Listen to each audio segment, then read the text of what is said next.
ପିଲାମାନେ ଆଜି ଆମେ ଭାଗକ୍ରିୟା ସମ୍ବନ୍ଧରେ ଜାଣିବା। ଭାଗକ୍ରିୟାରେ ସାଧାରଣତଃ ଚାରୋଟି ଜିନିଷ ଥାଏ। ଗୋଟିଏ ହେଉଛି ଭାଜ୍ୟ, ଆଉ ଗୋଟିଏ ଭାଜକ, ତାପରେ ଭାଗଫଳ ଏବଂ ଶେଷରେ ଯାହା ବଳେ ସେଇଟା ହେଉଛି ଭାଗଶେଷ। ଆମେ ଭାଜ୍ୟ କାହାକୁ କୁହନ୍ତି, ଭାଜକ କାହାକୁ କୁହନ୍ତି, ଭାଗଫଳ କାହାକୁ କୁହନ୍ତି, ଭାଗଶେଷ କାହାକୁ କୁହନ୍ତି, ଏସବୁ ଜାଣିବା। ଭାଜ୍ୟ ହେଉଛି ସେହି ସଂଖ୍ୟା ଯାହାକୁ ଆମେ ଭାଗ କରିଥାଉ। ଭାଜକ ହେଉଛି ସେହି ସଂଖ୍ୟା ଯାହାଦ୍ୱାରା ଭାଜ୍ୟକୁ ଭାଗ କରାଯାଇଥାଏ। ଏବଂ ଭାଗଫଳ ଯେଉଁ ସଂଖ୍ୟା ଆମକୁ ଭାଗର ଫଳ ସ୍ୱରୂପ ମିଳିଥାଏ। ଏବଂ ଭାଗଶେଷ ସେହି ସଂଖ୍ୟା ଯାହା ଭାଗ ବା ଭାଗକ୍ରିୟାର ଶେଷରେ ଭାଜ୍ୟରୁ ବଳି ପଡ଼ିଥାଏ, ତାହାକୁ ଆମେ ଭାଗଶେଷ କହିଥାଉ। ତେବେ ଆସ ଆଜି ଆମେ ଭାଗ କରି ଦେଖିବା। ପ୍ରଥମେ ଆମେ ଭାଜ୍ୟ ନେବା 10 ଏବଂ ଭାଜକ ନେବା 5।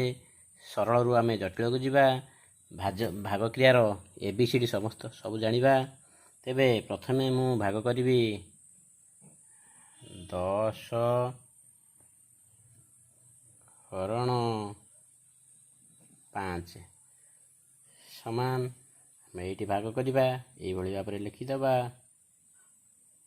10କୁ ଆମେ 5, ଏଇଟା 10 ହେଉଛି ଭାଜ୍ୟ, 5 ହେଉଛି ଭାଜକ। ଆମେ ପଣିକିଆ ଯେଉଁ ଗୁଣନଖନ୍ଦା ମଗେଇବା, ଭାଜକର ଗୁଣନଖନ୍ଦା 5ର ଗୁଣନଖନ୍ଦା 5 × 5, 5 ଦୁଗୁଣେ 10। ତାହେଲେ ଏଇଠି ଆମେ ସମାନ ହେଇଯାଉଛି, 5 ଦୁଗୁଣେ 10 ପକାଇଦେବା। ପକାଇଦେଲେ ଏବେ ଆମେ ଭାଜ୍ୟରୁ ଏଇ ସଂଖ୍ୟାକୁ ଆମେ ଫେଡ଼ିବା।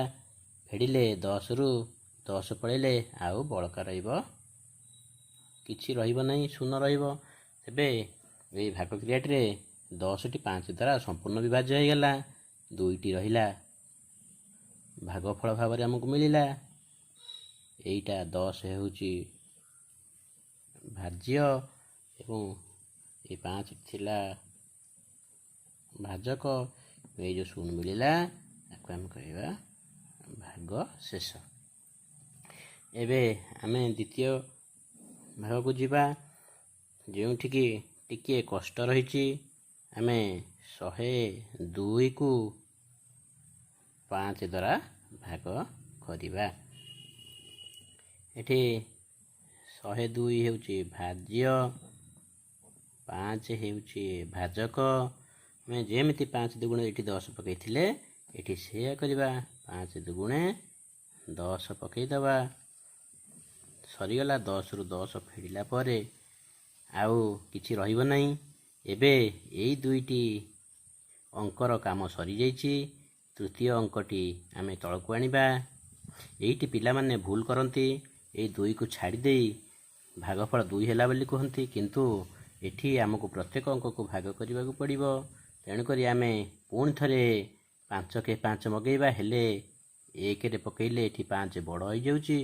ତେଣୁକରି ଆମେ 5କୁ 0 ଏଠି ପକାଇଦେବା। 5 0 0 ପକାଇଦେବା ଏବଂ ଶେଷରେ 2 ଭାଗଶେଷ ରହିଲା। ଏଠି ଭାଗଫଳ 20 ପଡ଼ି ଭାଗଶେଷ 2 ବଳିଲା। ଏବେ ଆମେ ଏଇଟା ଦେଖିଲେ। ଦ୍ୱିତୀୟରୁ ଆମେ ତୃତୀୟକୁ ଯିବା। ତୃତୀୟରେ ଆମେ ଭାଗ କରିବା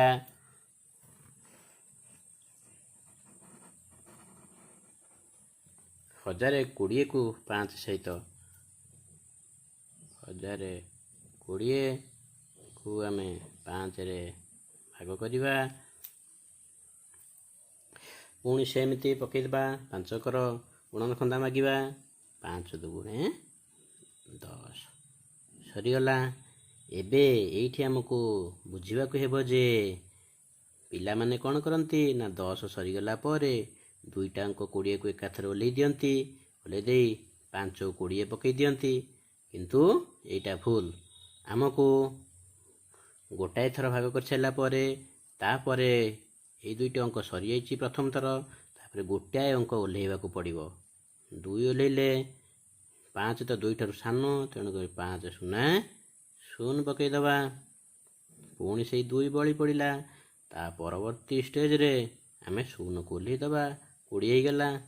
5 ଚଉ 20। ଏବେ 20ରୁ 20 ସରିଗଲା ପରେ 0 ହେଇଗଲା। ଭାଗଶେଷ 0। ଭାଗଫଳ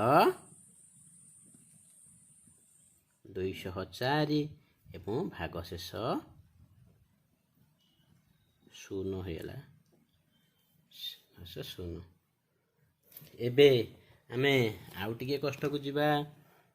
ଦେଖନ୍ତୁ 10,200କୁ ଆମେ 5 ଦ୍ୱାରା ଭାଗ କରିବା। ପୁଣି ଥରେ ଦେଖ ସେମିତି ପକାଇବା। ପ୍ରଥମେ 2ଟି ଅଙ୍କ ନେଇଯିବା। 5 ଦୁଗୁଣ 10 ସରିଗଲା। 2 ଓହ୍ଲେଇଲା। 5 0 0। 2 ରହିଗଲା। 0 ଓହ୍ଲେଇଲା। 5 ଚଉ 20 ସରିଗଲା। ପୁଣି ଏଇ ଅଙ୍କ 2ଟି ସରିଯାଇଛି। ଏବେ ଶେଷରେ ଗୋଟିଏ 0 ବଳି ପଡ଼ିଛି। ଏଇଠି ପିଲାମାନେ ଭୁଲ କରନ୍ତି, ଛାଡ଼ି ଦିଅନ୍ତି, କିନ୍ତୁ ଆମେ 0ଟିକୁ ଏଠିକି ଓହ୍ଲେଇବା। ପୁଣି ଥରେ 5 0 0 ପକାଇବା। ଶେଷରେ ଏଇ ଯେଉଁ 0ଟି ବଳିଲା, ୟାର ମୂଲ୍ୟ କିଛି ନାହିଁ। ବର୍ତ୍ତମାନ ସମସ୍ତ ଅଙ୍କକୁ ଆମେ ଥରେ ଥରେ ଭାଗ କରିସାରିଛେ। ଏବେ ଆମକୁ ଭାଗଫଳ ମିଳିଲା 2040